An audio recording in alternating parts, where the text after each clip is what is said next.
Welcome back, Wolfpack. Verlis here, and today we are looking at how I make a Pokemon, how I look for the Pokemon that I'm going to make a build of, how I just kind of do my whole process of finding a Pokemon, how I edit my team and look for all the strengths, how I just do everything. So, I think this video is worthy for leaving a like and a comment down below, and maybe just subscribing if you already haven't. So, if we look at this, right now, a lot of you guys are probably familiar with this. This is Cerebi. I use Cerebi and Bulbapedia mainly when I'm doing a lot of research for trying to find a really good Pokemon to make OP or just add to my team.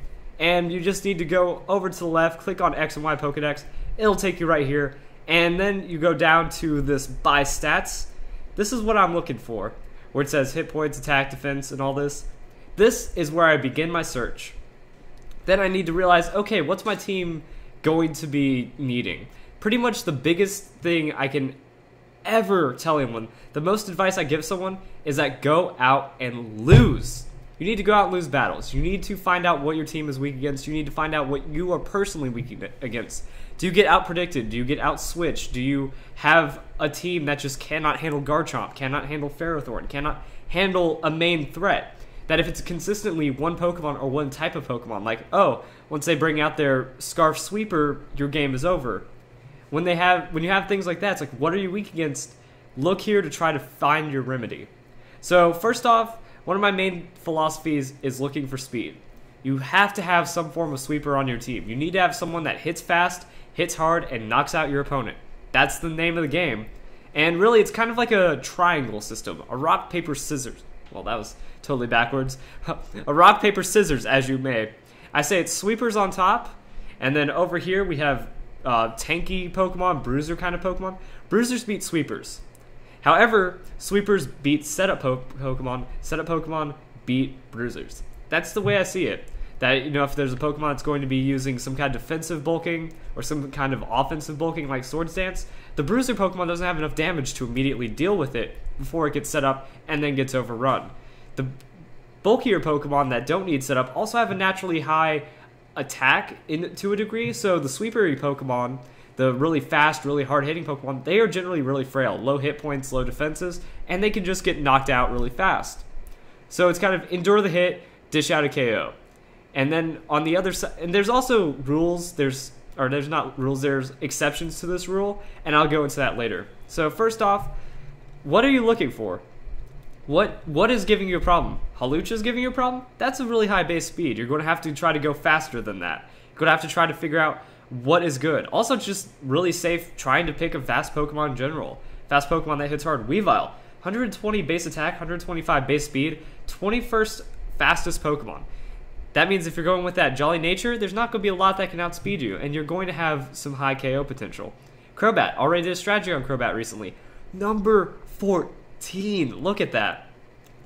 So this is one of the main things. Look for speed. You have to have all components of that triangle to try to make your team work. I go 2, 2, and 2.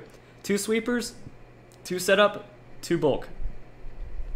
That's how I try to play my team. Sometimes it works, sometimes it doesn't. So other things you look for, it's like look for threats, look for what you're weak against. You know, it's like, oh man, Flygon's been giving me a hard time, even though Flygon doesn't really give people a hard time. Oh, where's Garchomp? He's somewhere around here. He has like a weird base speed. It's like 105 or something.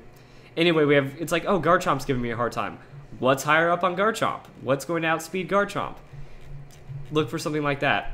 On the same regard, you can also look for what your team needs. It's like, oh, every time they bring out a special attack sweeper, every time their choice specs Pokemon comes out, I can't handle it. I don't have any special defense. So, I mean, then you look for a Pokemon, you know, you can switch into their special attacker, you can kind of set up against them. Goodra, super high. We also have Florges, probably one of the most frustrating Pokemon to go up against special defensively. With Ferrothorn, it's defense. Florges, it's special defense. These two Pokemon are incredibly hard to try to take out if you only have a main source on that team. It also works the other way around. It's like, okay, I have a lot of physical Pokemon on my team, and I get walled out by defensive Pokemon. Can look for those special attacking Pokemon. Try to really figure out what your weaknesses are, and then just start patching them in and start trying to find your weak point. Then you can look for other Pokemon you might not have realized. Look at this. Porygon Z is the 27th highest special attacker with 405 and a decent speed. You could throw a Scarf onto him, and now you're going to be outspeeding a lot of Pokemon with a high base damage. It also has the adaptability, and we know how crazy that is. Same type attack boost goes from 1.5 to 2. That Tri-Attack or Hyper Beam is going to hit very hard depending on what you're using. And that brings me to the next part. So once you've found out what your team needs, you can also kind of go over here. And this is why I use Bulbapedia. I look at for abilities. Right here we have all the Pokemon abilities and a quick little description right there. So Bad Dreams reduces a foe's hit points. Pretty much what you're looking for, it's here. I've gone through and read all of these, just kind of looked like what's broken here, what's good, what can I use? Infiltrator, ignores Light Screen, Reflect, Safeguard. Oh yeah, that's awesome, I'm going to look at that. Infiltrator, what Pokemon have Infiltrator? That's a lot of Pokemon have Infiltrate. And then you start looking for what you want. It's like Noivern, okay, that looks like a potentially strong Pokemon, go check him out. Then we also have maybe even Jumpluff, he has Infiltrator. What's he going to do with it? I don't know. Then you could also, oh, what's his first ability? What does that do? Chlorophyll.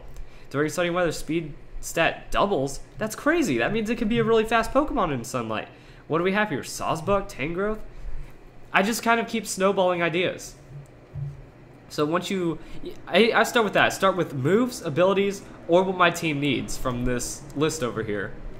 So when we look at that, it's like Chlorophyll. Okay, Venusaur with Chlorophyll. I've seen it do terrible, or not terrible, I mean terrifying, crazy things, terrible things to the opponent is what Chlorophyll Venusaur can do.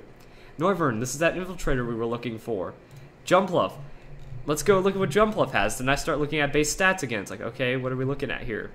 You know what, that's not the best, but it's not too crazy. High speed, potential to have some good defensive bulk, and then then I go to moves. It's like, okay, how can I really break this guy?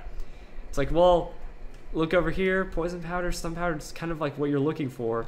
And that's when I just kind of start breaking down everything. It's like, oh, it has grassy terrain. It can be a setup Pokemon. Cotton Guard.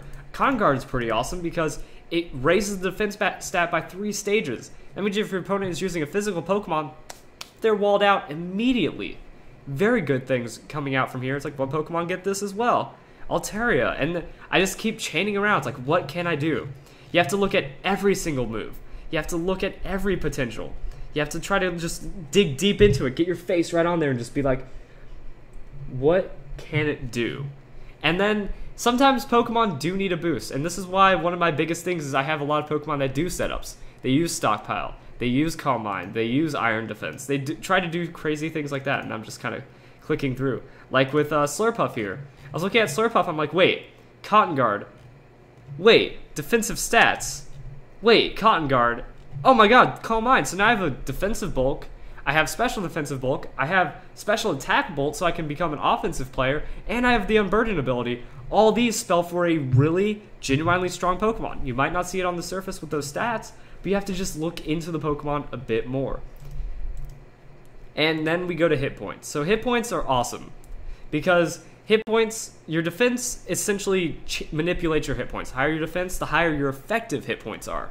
Effective hit points are, it's kind of like a game development term or just like an analysis term for strategy. Effective hit points, if you look at flat hit points and base defenses or really low defenses, those hit points mean nothing. That's why Chansey and Blissey, while having the highest hit points in the game at over 700, one physical attack can just do them in because they almost have nothing. That's 5. That's 5 defense. They have nothing for the defenses. Shuckle is the other way around. He has little hit points, but huge defensive stats. And it seems like a very tanky Pokemon, very hard to kill Pokemon. Not necessarily because the HP is good. It's actually terrible, but because of that effective hit points from its defenses. And now here's where the rules start bending and breaking. Sometimes there are those bulky Pokemon that could just get ruined by sweepers. That's what items are for. Choice specs make it to where now if you're faster than that Pokemon and you have a high special attack, they're gone. If you hit them super effective, of course it's going to break all the rules because it doubles your damage. But then, here's the weird interaction, is between setup Pokemon and sweepers. Sweepers and certain setup Pokemon that are defensively setting up, the defensive setup Pokemon will win over time, like Snorlax. Unless Snorlax is being directly countered with a super effective hit or some kind of choice-banded, heavy-hitting Pokemon, it's going to be able to get those stockpile and then use its hit points. With its high hit points, you're increasing your effective hit points even more every time you use stockpile and get your defense higher. which just kind of creates that whole setup scenario. And now you're going to make it to where the sweeper isn't doing their job while you're setting up. And it does go, the whole breakdown is crazy, and you have to understand every facet of that. And that's what I do when looking into a Pokemon. That's what I do when making a strategy. It's not about the Pokemon matchups to me. It's not about, well, who counters X? Let's just say Heatran, because it's one of the things that pops in my head because a lot of people talk about it. It's like, who straight up counters Heatran? No, I don't look into that. I look at the big picture. It's like, okay, I might run into a Heatran, and I might not be prepared for him. But not everyone brings a Heatran. Not everyone brings a Garchomp, even though a lot of people do. You kind of have to also play that mix. It's like, okay, everyone is going to be bringing Garchomp and Heatran. Say in this scenario they do. It's like, well, I need to build Pokemon that do stop it. But if you're looking at the broader picture like me, it's like, for all I know, someone's going to bring an Excadrill, a Walrein, and an Abomasnow. Well, I'm not going to make a team that's going to be ready for any of those three. I'm just going to kind of be ready for everything by using my abilities, by using that little triangle kind of rock, paper, scissors I came up with. I try to have 2 from each. 2 setup Pokemon, 2 sweeper Pokemon, and 2 bulky Pokemon. That way you can, have a safe switch in if you really need it. You have the potential to punish an opponent for switching or making a mistake, and then you have the chance to come back with your setups, and that's really how I like playing. So I hope you guys enjoyed this video. It's how I look for my Pokemon and make my OP guides, or just build a team overall. And I think this is one of the better guides that I've made, because a lot of the other ones, I don't really get my message across, but this is my process, this is my method, and by showing you guys the exact process I do, I look at every Pokemon, I look at all the moves, I start bouncing around. It's like, who learns Fairy Wind? Okay, and then just keep making it work from there. So I hope you guys enjoyed the video, and I hope you all have a nice day. Here comes XSplit.